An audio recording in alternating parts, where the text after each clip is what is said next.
Commissioner Actually, of the we're Personnel. live now. Oh, okay. Good afternoon. I'm Susan Scher. I'll be subbing for Kathy James to chair today, March 23rd meeting. And we're starting at 4:03 We're live now. p.m. Go ahead. Did we just become live?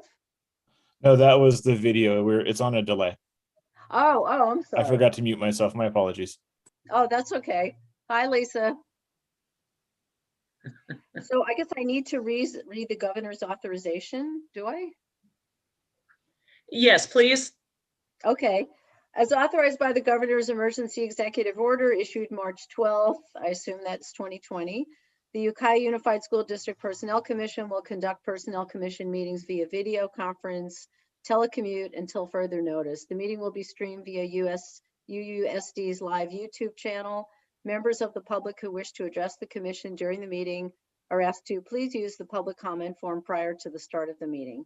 The form can be accessed on the Personnel Commission website under District Departments, Personnel Commission, and selecting meeting agendas.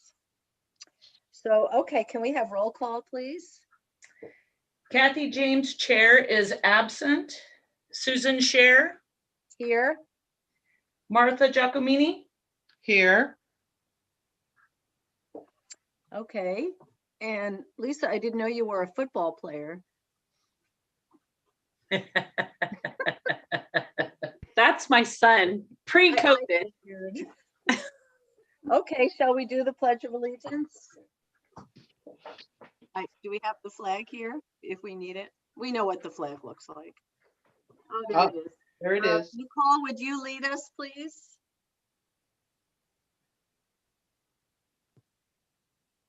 Nicole? Yes, I had to unmute. Oh, I I'm pledge sorry. allegiance to the flag of the United States of America and to the republic which stands one nation under God, indivisible, with liberty and justice for all. Liberty and justice for all. Thank you.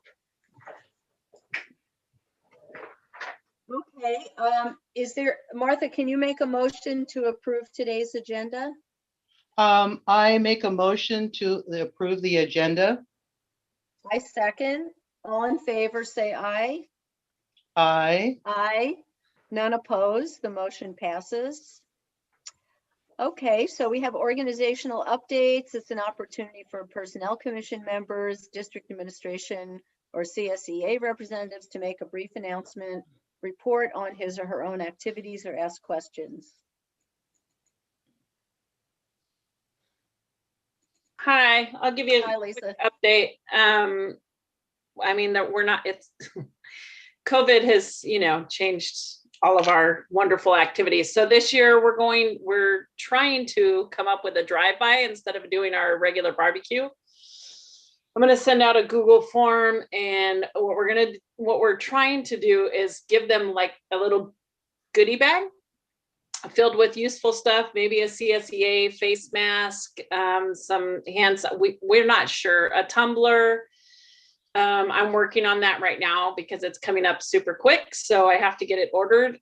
So I got to send out a Google form to see what the members would most want to use, and then we will set up some sort of drive-by where they can just drive in and we can hand them the bag, and that's what we're doing this year to alleviate getting together in groups. So other than that, we're meeting on our regular meetings. We've been doing some video conferencing. Our para-educator conference was via Zoom, and they had so many participants that they actually reopened it to have, because they wanted to be able to offer it.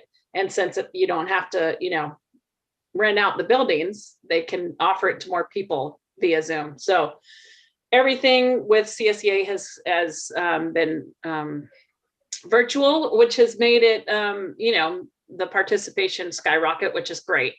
So other than that, we are moving along. We're working with the district to try to ensure everybody's healthy, happy, and safe. So that's all I have. Okay. I like the idea that you're polling your members to see what kind of gifts they would like. That's a great idea. Thank you. Okay, are there any questions or comments for Lisa? No? Okay, thank you, Lisa.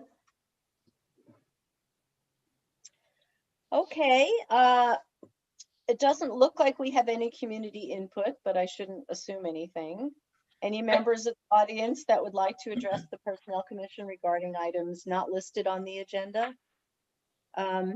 Do we know if there are any public comment forms, Marty? I just checked and there are not. Okay. So, all right, well, we don't have any community input, so we'll move on to the consent agenda. Martha, can you move to approve today's consent agenda, please? I'd like to make a motion to approve the consent agenda. I second. All in favor, say aye. Aye. 2 ayes, none opposed. The motion to approve the consent agenda passes. Thank you. All right, moving along. Nicole, can we have your report, please? Certainly. Hi.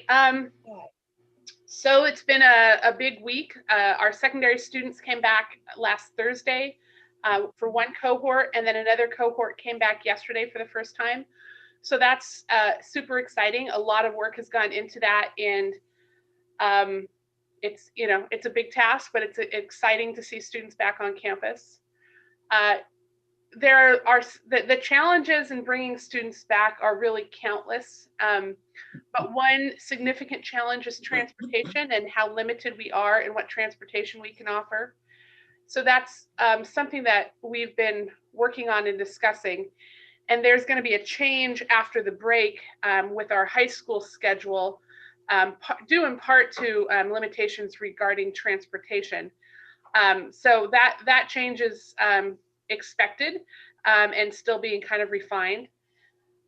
We are continuing to test students and staff for COVID. It's recommended that staff gets tested at least twice a week. Students get tested once a week since they're on campus 2 days a week. They don't need to test both days. Our student athletes are actually required to test either once a week or every day, depending on what sport they're involved in. If they're involved in an outdoor sport, they are required to test 1 day a week and within 24 hours of a competition. And of course, they are required to have a negative test. And then our indoor athletes are required to test every day that they practice or compete. So for most of them, that is 5 days a week.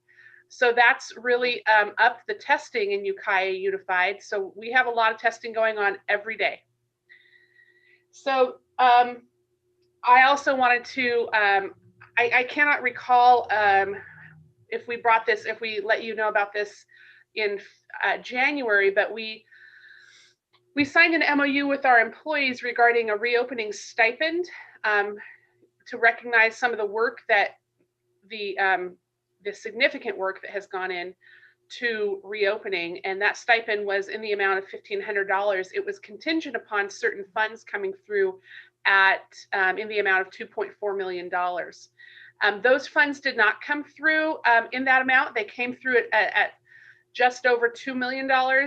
Regardless of that, we signed amended MOUs with both of our bargaining units, and we are giving a $1,500 stipend to our employees. And of course, there's different criteria that they have to have been at work this year, and different things that were agreed upon in those MOUs. But that payment for that will go to employees on April 19th. So that is an exciting thing that is happening for our UUSD employees. We are doing LCAP consultations. The LCAP is a local control accountability plan. That is something that pre-COVID existed, and March was the month that that districts would do meetings with different stakeholder groups, going over what is in that plan, and getting feedback and input on the plan. And so we're doing that now. We've met with CSEA, we've met with UTA, we've met with multiple parent groups. So those meetings are going on now. And what that results in is what we call the technical writing team That team comes together and they review all the input from all the stakeholder groups. And then they come up with a final plan. They don't decide on the final plan, they draft a written plan. Ultimately, the plan is decided upon by the board, and there are 2 board meetings in June. One is to review the plan, the other is to approve the plan. Of course, the board that's not the first time the board sees it. They review the plan frequently. In Ukiah Unified, if you hear us refer to our strategic plan, that is the LCAP. And it really kind of very much gives guidance to the work that we're doing and how we spend some of our funds in Ukiah Unified. And one thing I wanted to also talk about is summer school.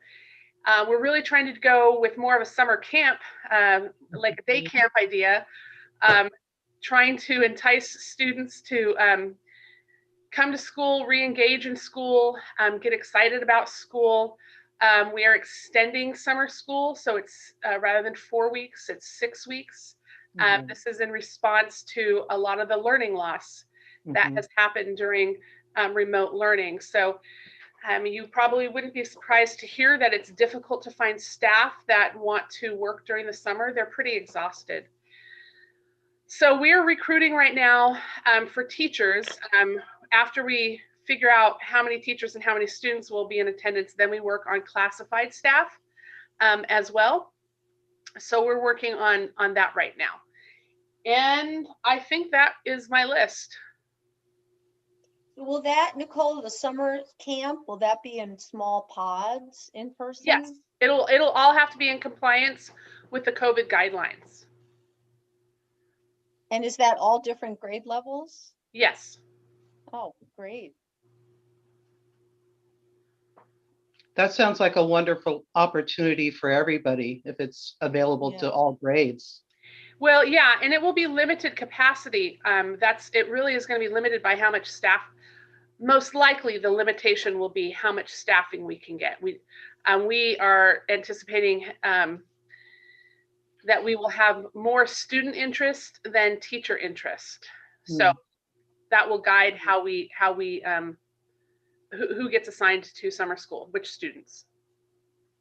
And I'm are curious. you going to prioritize kids who seem like they fell behind during virtual learning? Yes, that's always, well, for elementary, that is how summer school is generally done. It's for students that are needing some additional support. There's also something called extended school year. That's for special ed students who have extended school year identified in their individual education plans. And then at the high school level, it's generally students who are working on credit recovery. Oh. Martha, you had a question. Yeah, speaking of the high school, I'm wondering as to how many students have actually returned on campus, or what are the percentages, or what are you seeing?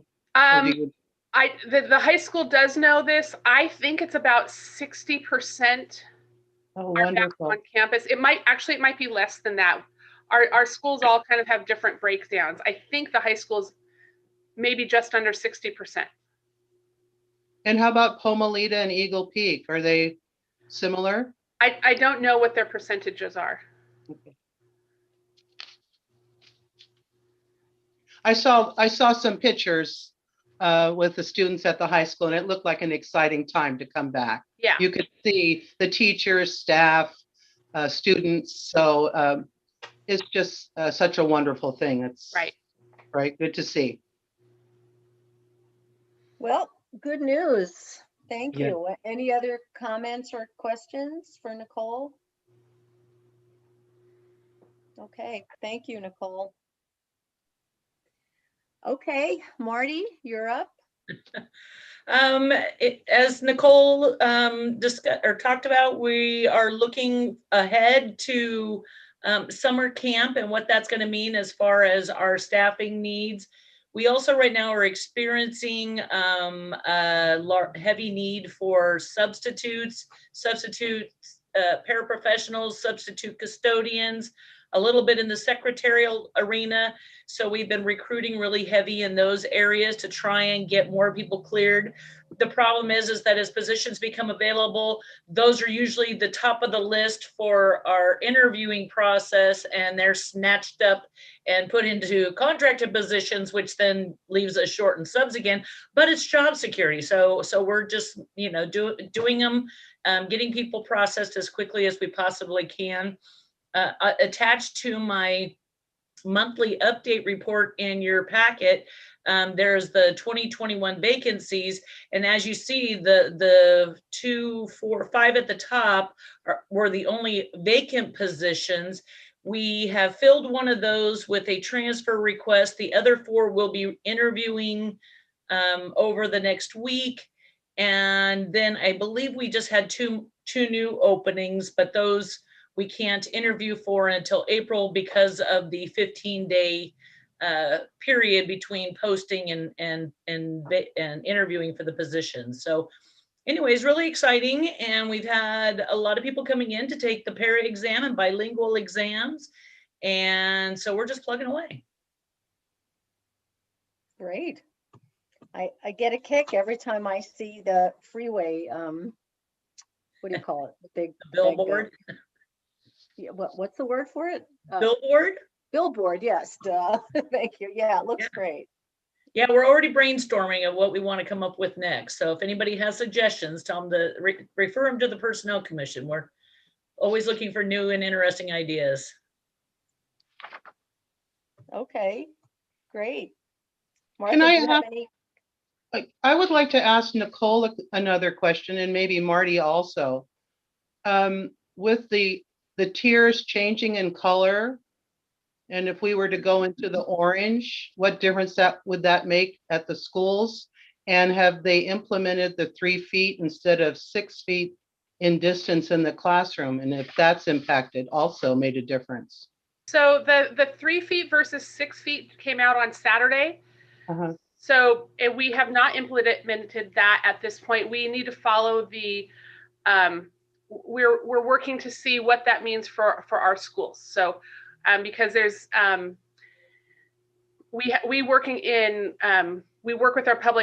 our local public health officer on our school safety as well. So we're working on that now. But between Saturday to Tuesday, that's not been enough turnaround for us to implement that sort of thing, especially since reopening just happened yesterday for some of our students. As we change tiers, any change to what is allowed, we work with public health to see how we can apply those changes to become hopefully less restrictive in some of what we're doing. But right now, there's no marked change in the safety precautions that we're following. Thank you. Okay. Marty, did you have anything to add to that? No, that she nailed it. Okay. Martha, do you have any other questions or comments? I think that's it. Thank you. Okay, thanks, Marty.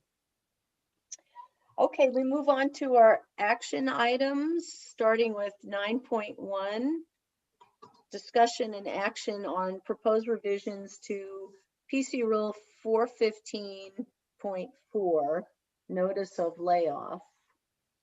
So this is a second reading of a review and revision to PC Rule 415.4. In essence, you can't bargain away less time or a change in the amount of time other than to increase it. But so we needed to eliminate the last sentence of that rule in order to come into compliance with Ed Code. Okay. So again, this is just a second reading and then action of adoption. Okay. Well, I'm ready. Are we? Yeah, it's very clear. Right. I don't have any questions. Do you, Okay. Martha? No, I feel it's clear also. We've gone over this too, so Yeah. we're good. Okay. So Do you want to make a motion? I would like to make a motion to adopt the revisions to PC Rule 415.4. I second. All in favor, say aye. Aye. Aye. Okay, the motion passes. Thank you. All right, moving on to 9.2, discussion and action or action, proposed revisions to PC Rule 419.3-1, notice of intention to recommend disciplinary action. This is also a second reading and consideration for adoption. This time I added, at Nicole's suggestion, added a little information that preceded this rule in order to give you a little more background as far as the steps that are taken in that progressive disciplinary action and steps. In essence, the only change that would be made was that within 10 days, within 10 days of the final action of suspension or demotion, written notice would be given to the personnel director, or that the personnel director will give it directly to the employee via certified mail, and also notifying them of their appeal rights. Mhm.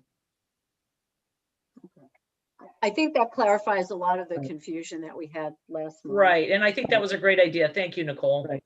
Yeah, that makes a lot of sense. So the person can be suspended, but they don't get notice of the cause for at least, well, at the most 10 days. No, They can't get suspended without knowing what they're being suspended for. right.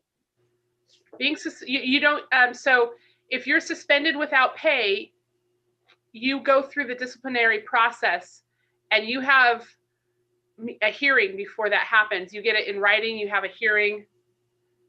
So let's see.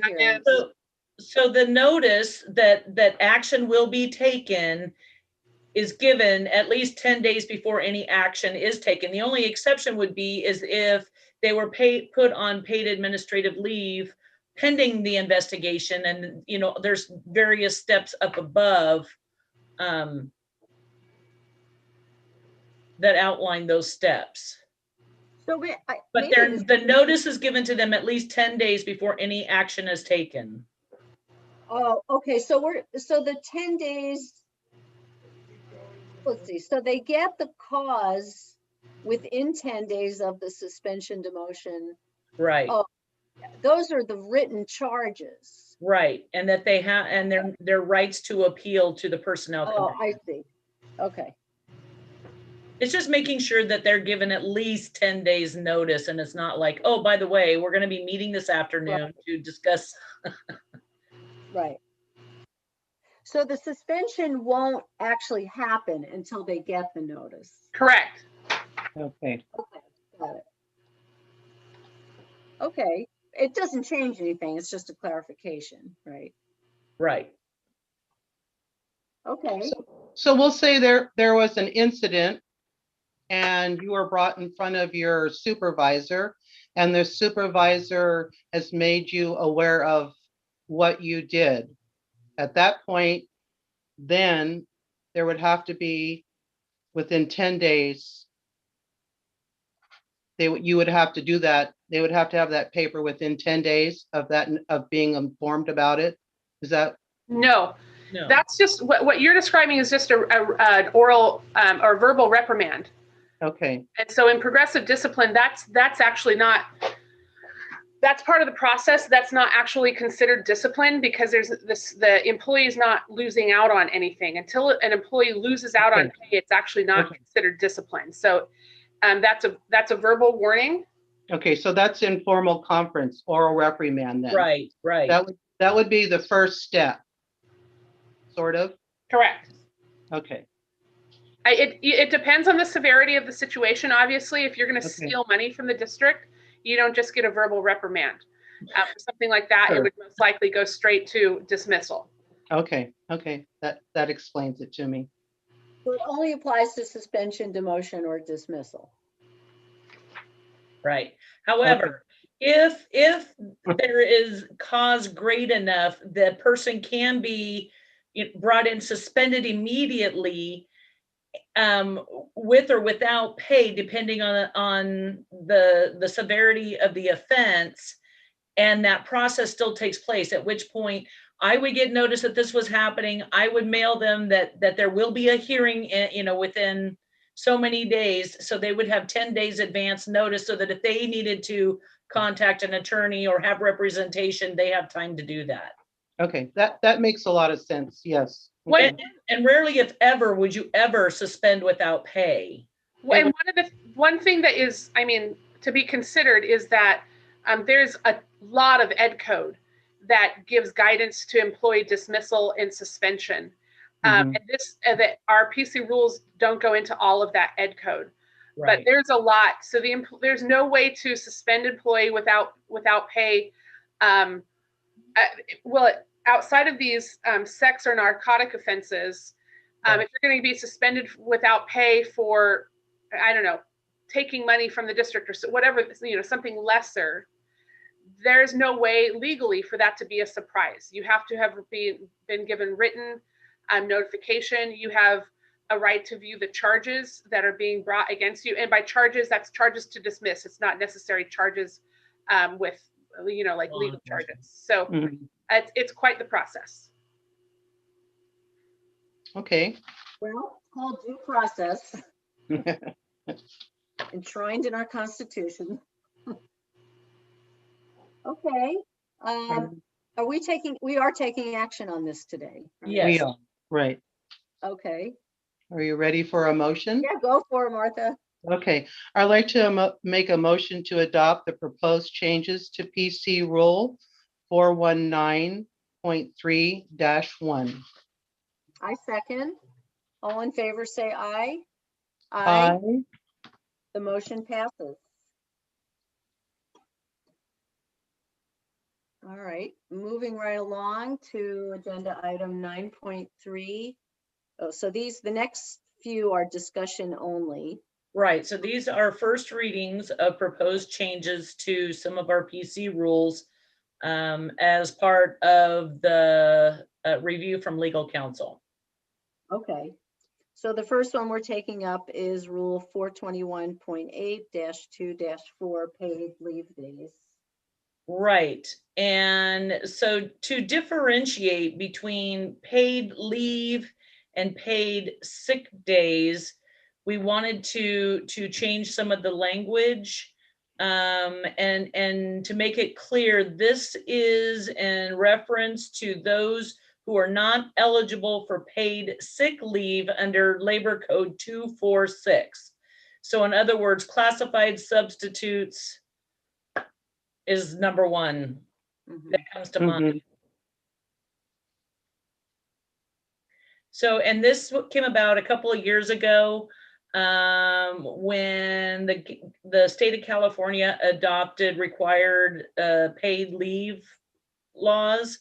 And so this relates to how the district determines paid leave for our non-contracted employees. So are those the only exceptions, are probationary and substitute employees? Not probationary, only substitute. Only substitute. Oh, Everybody else gets at least 10 days a year. Some get up to 12 days a year. but what about, so the last line says upon resignation or separation by either a substitute or probationary employee, the accumulated unused sick leave will not be credited. Well, that's interesting that that's added there, because that's also true for non-probationary employees. No, because your sick leave follows you. So, but Right. and again, that's differentiating between sick days and sick leave. So I'm assuming that if a substitute has sick days and becomes a probationary employee, they don't lose those days. But this says to final payment. It doesn't say to, because Right. so that no one gets paid for their unused sick leave, not by Ukiah Unified. I mean, not by other districts. It's not something that's done. So if they're probationary, they still get those, that leave still stays with them if they get hired in another school district. So we need to strike or probationary employee and just leave it as a substitute. Yeah. Okay. Oh, okay. That Good would eye, clarify. Susan. Mhm. Is that, so that's the use it or lose it rule that applies to sick leave? Does it apply to vacation pay as well? So can you restate your question? Because at the beginning, I Well, couldn't really hear. I thought, I'm trying to remember, I mean, from my old days of representing employees, that it was nicknamed the use it or lose it rule. But I thought did that just apply to vacation pay? That if you don't use it, you lose it? But I thought it didn't apply to sick leave. Or is So it the opposite? sick leave for substitute employees is use it or lose it. Okay, but not for Contracted permanent. employees, it stays with you. Vacation, if vacation, you get paid out for that when you leave the district, or Right. if you don't use it, you get paid for your vacation leave, and it does. If you don't get paid for it, it can carry. You can't lose it. That's not an option. Right. But a substitute employee can. Just their sick leaves, right? They Oh, can. but they do get vacation They pay? don't get vacation. It doesn't exist for. Oh, it doesn't exist, period. Okay. Got Right. it. I'm making this more confusing than necessary. Okay, so you're just going to take out probationary employee on this one. Right. I'm just gonna, Okay. yes. I will strike through either and strike through or a probationary employee. Okay. And you mentioned vacation pay. I remember years ago that people accumulated great amounts of days. And I think the district sort of wanted it to be used before. I mean, like they didn't take vacation for 10 years. And is You that can't do that anymore. It becomes a cannot, huge liability. yes. No, and I forget if it's all of it or part of it. You can't carry over more than a certain amount. I do believe that there's a max on it, right? Mhm. You can Yes. put a cap on it. What's Right. the cap of carryover, Marty? I think it's 2 years. Okay. Well, it's a number of days. Well, equivalent to 2 years vacation. So whatever, does that make sense? So yes, I don't have vacation leave. Because So everybody's different based on their years of seniority, and the district determines how many days of vacation they get and whether they're 10-month, 11, or 12. Right. So but from what I recall, it was the equivalent of 2 years vacation. You couldn't go over.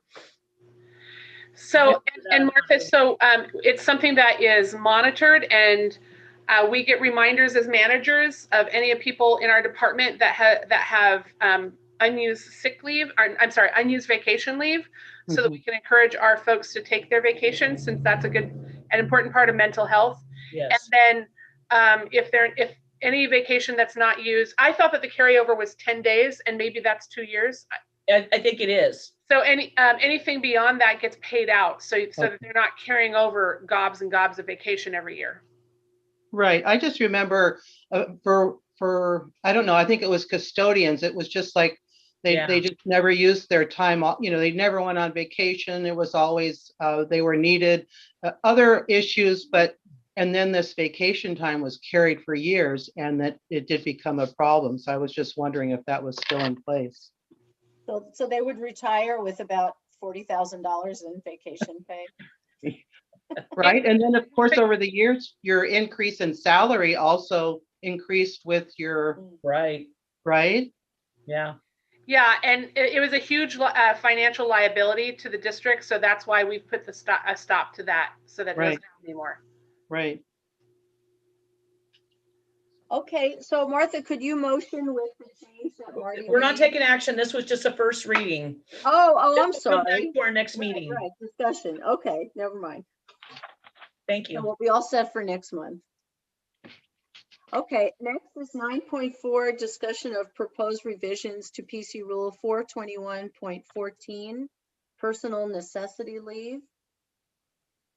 Right. So we were advised by council that we cannot require prior notification. We can request, forms, our district form be used, and we can encourage to employees to give as much notice as possible.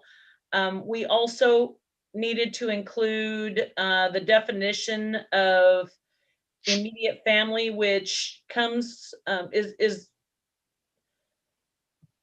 in the CSEA bylaws is where the definition, I believe, came from, as well as ed code. Notification must be approved by the district on an approved district form and submitted to the Human Resource Department. Marty, can I ask a question? Uh-huh.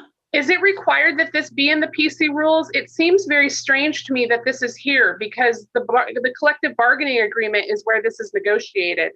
Right, except that we also represent unrepresented classified employees. That's usually the reason when you see something in a bargaining agreement, the reason it's in the PC rules is so that it applies the same to unrepresented classified. Can we ask can we ask legal counsel if this is required in the PC rules? Because there are other things that apply to our classified management that are not in the PC rules that we apply to classified management and unrepresented. And I just wonder if this has to be here, and maybe that's the reason why it would need to, but I would like to check because I don't think that we generally apply the classified contract to the CSEA bargaining agreement to unrepresented classified employees and the UTA contract to unrepresented certificated employees. And so, if there's something that we're doing that's incorrect, we can certainly correct that. But this seems strange that the PC would have rules about leave when that's something that's negotiated, and that the PC doesn't. Like if the PC were to say no, we disagree with it, that wouldn't change anything for our employees. Mm-hmm. We can check. Well, I just have one little question. If we're going to use that definition of immediate family, shouldn't that be added then to the last one, birth or adoption or childcare of an immediate family member? What do you? I see what the I language see. of the one before it. Yeah. It's a little tiny thing.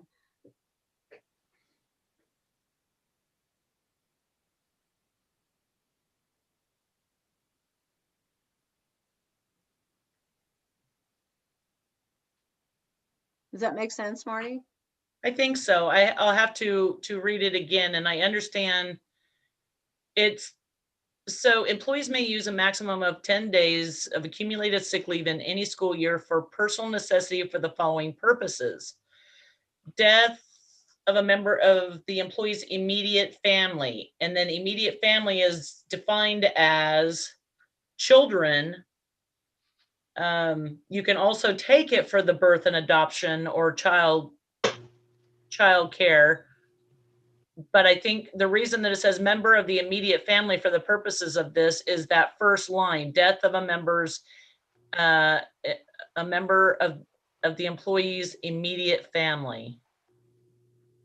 And then the second one, an accident involving their immediate family. So they're just defining immediate family in those two instances. Right. And illness, Birth and adoption and childcare is separate from those incidences involving the immediate family. So maybe it has to be defined who it applies to: birth, adoption, or childcare. Of what category? Oh, the yeah. Parent? Right. This is kind of hanging out there with no definition.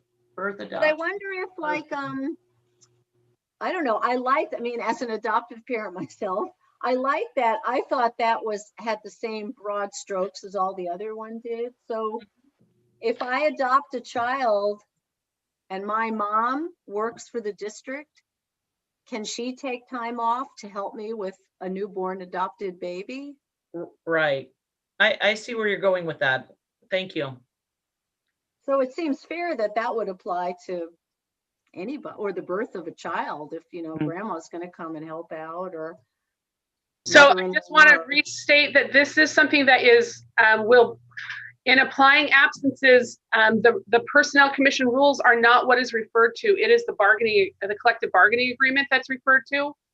So any change here will not change what the collective bargaining unit says Oh, but that's the language they have in the collective bargaining agreement? I'm not looking, I think that this was taken from that. I'm not exactly certain.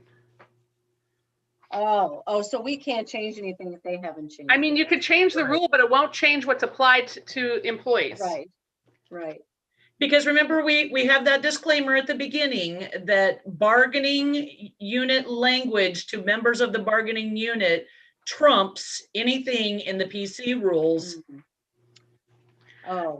I think okay. that's why it's really important to find out if this is required, because I think if when something is addressed in both documents and people look at them, despite any disclaimer, it's very confusing.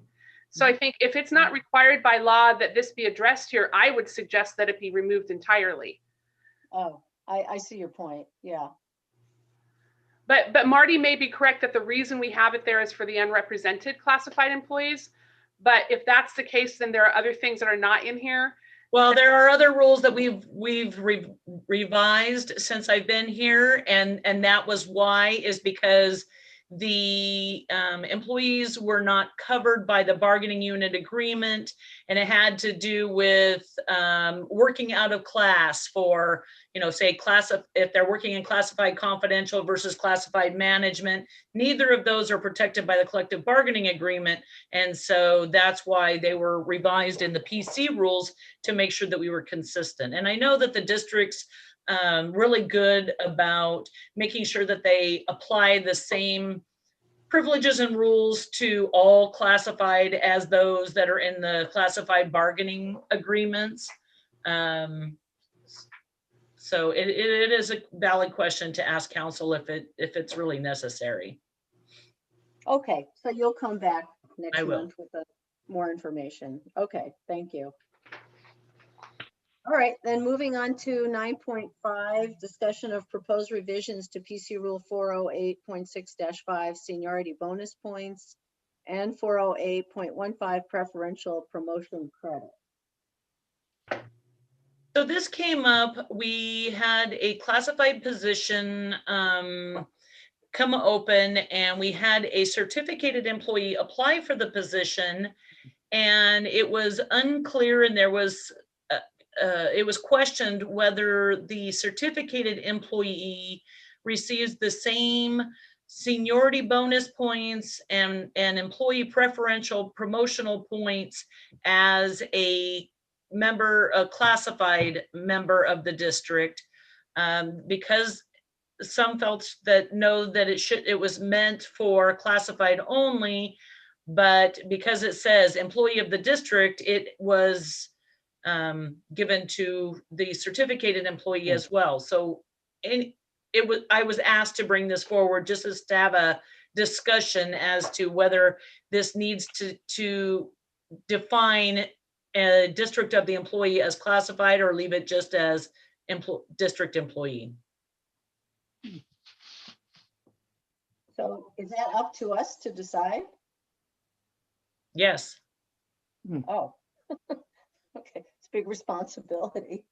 I don't know. It just seemed like, in all fairness, why not?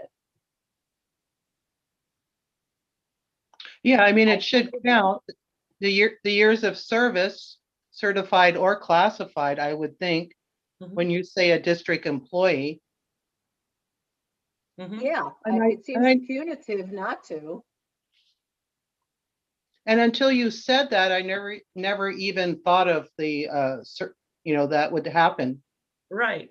Yeah. So it's pretty unusual, huh? Very rare, very rare.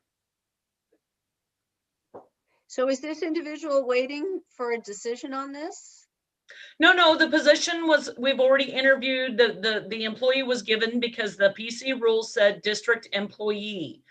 So the employee was given the same seniority points and preferential points that any other classified employee would receive. But moving forward, should this ever happen again, we just wanted to make sure that the intent was that it was to be given to all district employees and not specifically classified district employees. Okay. Yeah, I mean, years of service are years of service. That's Martha. Yeah. Well, yeah, I'm just saying the years Yeah. of service should count. So this doesn't require any action. It was just a discussion to see how the PC felt, what your intent is, and whether we needed to look at a recommended revision or just leave it as it is. Mhm, Okay, well, it sounds like Martha and I are on the same page here. mhm. Very much so. Okay, so moving on to 9.6, discussion / action approval of the Personnel Commission annual report for 2019, 2020. Right, and you guys have already seen this report. This is just formal adoption. So I just need a motion, a second, and formal adoption if there are no changes to be made.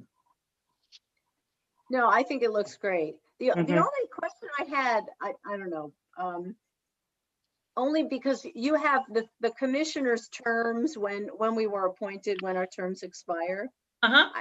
I'm wondering if you want to add just with staff, how long you've each been in your Oh. positions? Okay.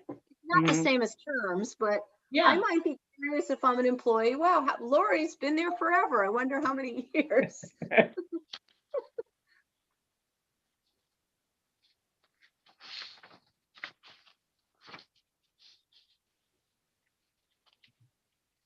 Did you both plan to wear red? No. It's nice. Well, like I said, it was a picture that I had of myself that I use on various Google things. And then I found one of Lori. So I asked her, do you mind if I use this? And like you all, she's like, oh my God, when was that? That's a long time ago. Okay, Martha, do you have any other comments or questions about the report? No, I don't. Okay, I don't either. So I guess we're ready for a motion.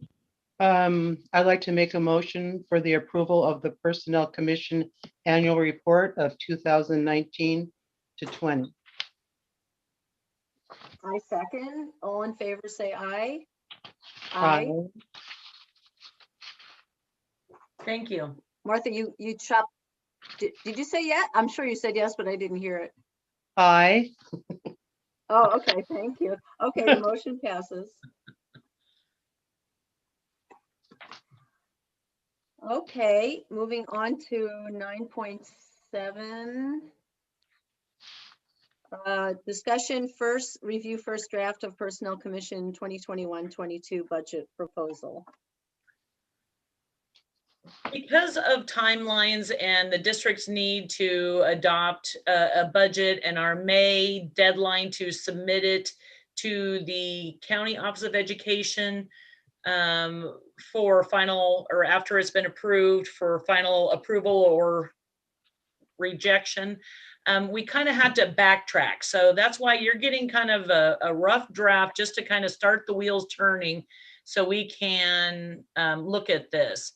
I attached to the report the actuals for 2018, 19, 19, 20, and then for 2021, the original budget that was adopted last year, and then after first interim, our revised budget and the actuals. And the reason that I did that was because you can see what a huge impact COVID has had on our spending habits. Yeah. When at the end of last year and the beginning of this year, we were doing a lot of work from home. So our materials, are very low. We obviously didn't travel to conferences. We haven't done as many physical exams, etc. So there's a huge difference between what was actually spent in 2018, 19, and 19, 20 compared to what we've spent so far this year, the 12,000 in expenses. And then for 2021, I just kind of took what we presented or requested for last year, or the 2021 year, and then kind of pulled it back a little bit because I don't anticipate us going full bore like COVID doesn't exist. Mhm. Mhm. So took down Travel expenses, cut back on a few other items. How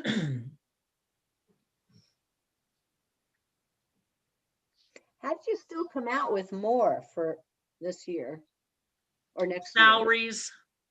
Oh, So Oh, I have no possible control changes. over salaries because it's step and column increases and taxes. So, you know, that's the big hit. Oh, got it. So Yeah. even though I cut all this, you know, the operating expenses, you know, from 59,000 to 50,000. And that's why I wanted to have the original budget that we adopted at the beginning of 2021 to refer to. mm, Because the revised budget Oh. includes money that we gave back to the district for travel and conferences, because we knew we weren't going to be able to do that at first interim, and a few other changes, and then adjustments to salaries after the board adopted the 2.5% increase that had to be adjusted. So there were some adjustments in that revised budget. And then it's also important to look at the actuals so far for this year, because we're 3/4 of the way through the year. So it mm. just kind of gives you an idea of what we're looking at. Right. So for travel and conferences, you're just guessing when things might Right, come alive again. right. So it's Mhm. possible you may not do any Possible we may travel. not go again for another year. Yeah.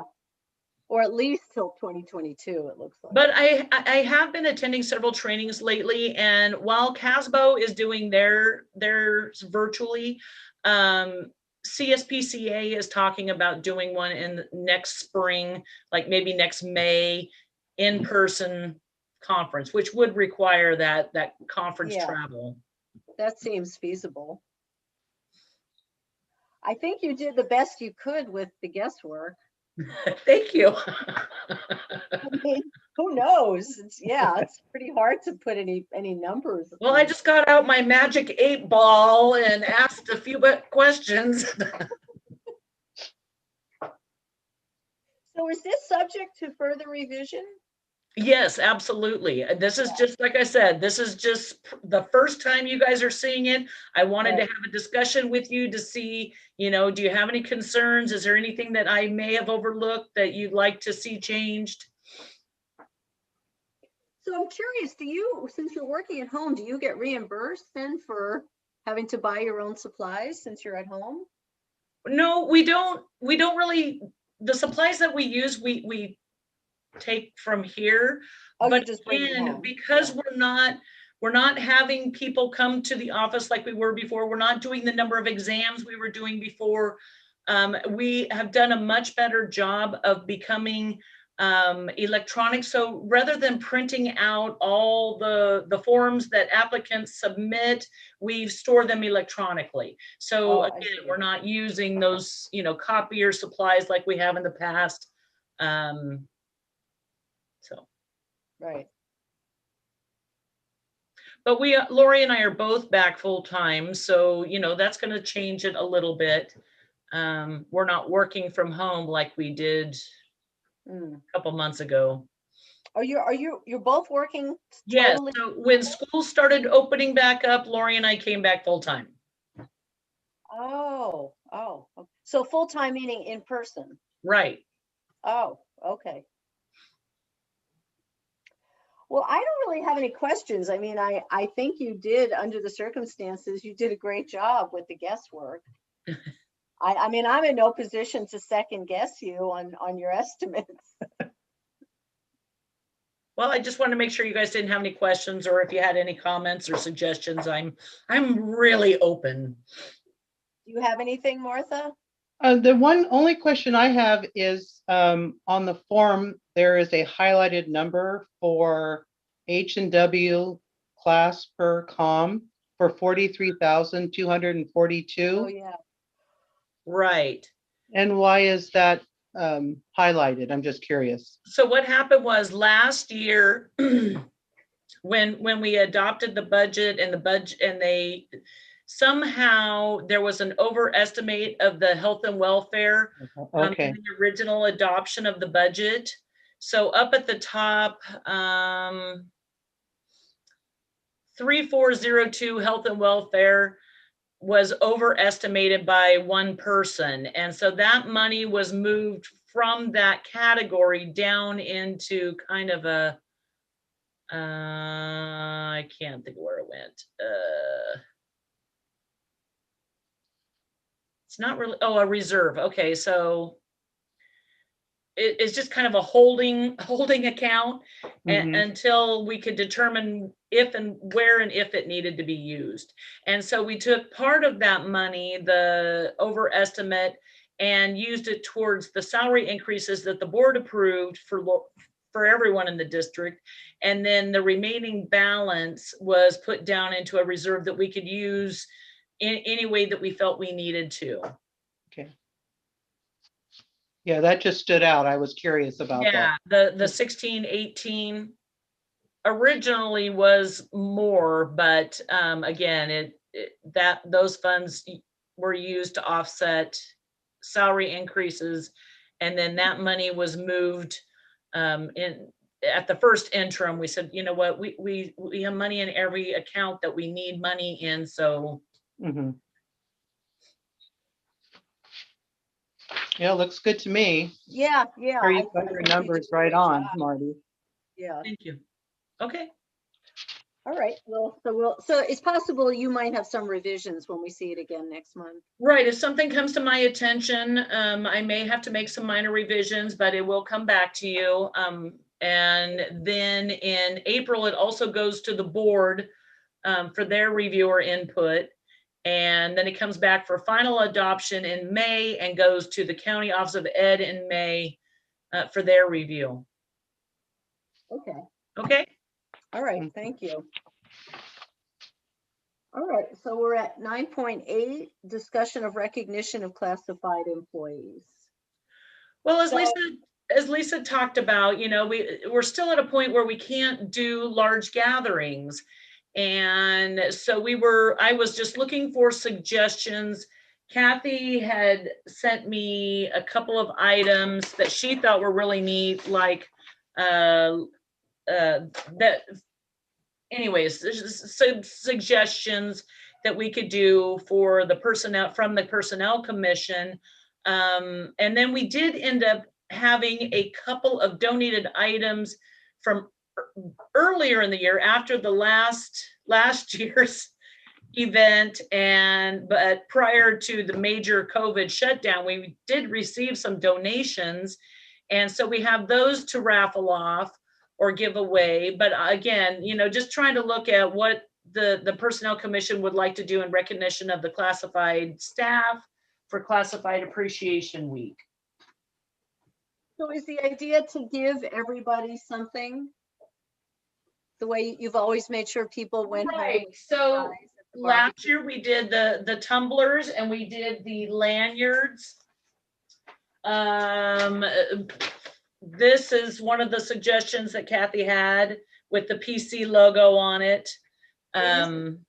Yeah. So, you know, just what is that? it's like a little lunch pail, a cooler, so that, you know, because a lot of employees, like here at the district service center, the staff lounge is limited to 2 people. So a lot of people are having to go outside or go home. And so we thought, gosh, it'd be really nice if people could have their own little lunch cooler, you know, type thing. But anyway, so we're just looking at different options or getting ideas. So how much money do we have to spend on this? So going back to that budget, we have the budget. Yes. Okay. That's why you. Sorry, it's on there. So we have $5,000. Actually, I'm sorry, $3,000. No, $5,000. Oh.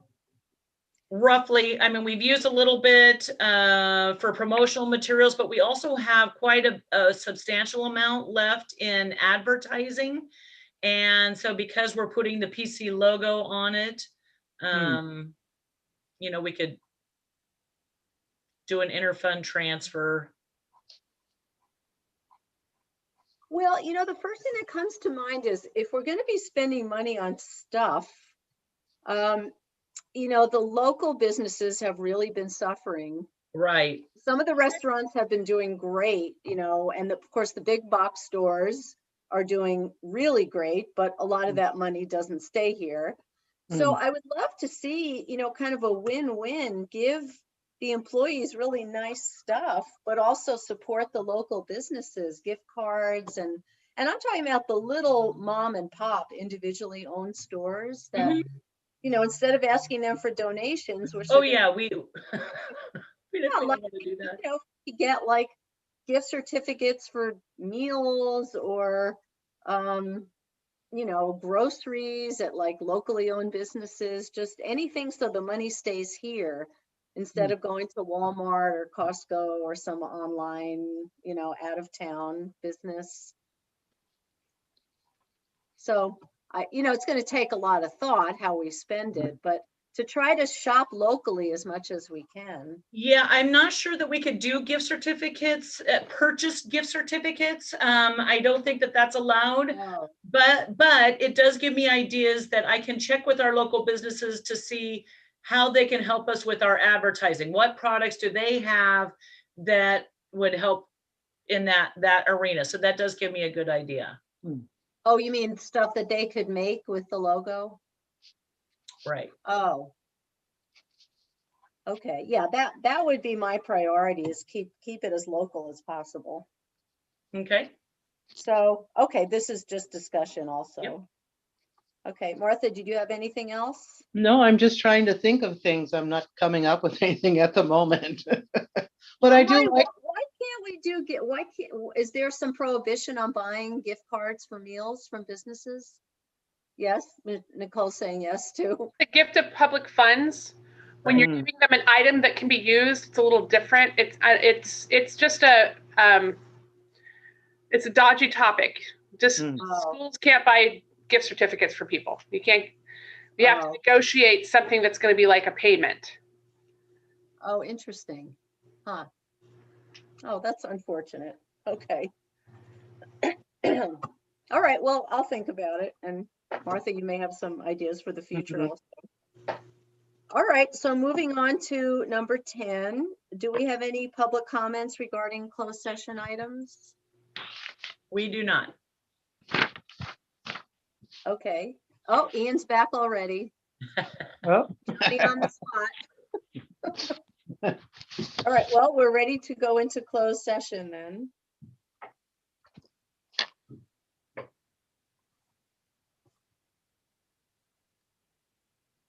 Okay.